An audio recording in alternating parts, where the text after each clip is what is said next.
Why are there so many denominations? This is going to be a really simple answer to that question.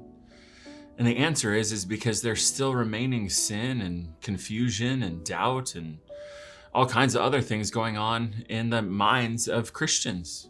In other words, the biases, the sin, the things that we bring to the scriptures cause us to read the Bible in certain ways. And so this is a result of having Bibles. One of the reasons there are so many denominations is because we have Bibles in our hands. We're able to read it for ourselves.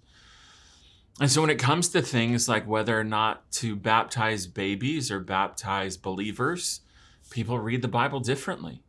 As a result of that, they come to different conclusions. They split apart over that issue, and you have a different denomination. And then within those denominations, there's been splits and splits and splits over various things. So one is because of remaining sin in our minds. The second is because we have some, I will just be honest, when it comes to Christians, we really have a problem working together. We don't take passages seriously that talk about brotherly kindness, unity, doing everything, Ephesians 4:3, to keep the unity of the Spirit in the bond of peace. We don't do that very often. We're very quick to judge. We're very quick to throw stones. We're very quick to believe the best about ourselves, but the worst about those we disagree with. We don't often listen. We come to conclusions very quickly.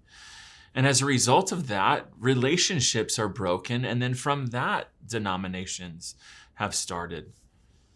So there's remaining sin that make it so that we all don't come to the Bible and see it clearly, even though we all have the Holy Spirit.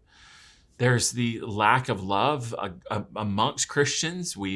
Especially there are Christians out there. You can see them. They're more truth than love, and there's others that are more love than truth. And we're supposed to be both. And yet the truthers and the lovers they just don't get along. They fight constantly.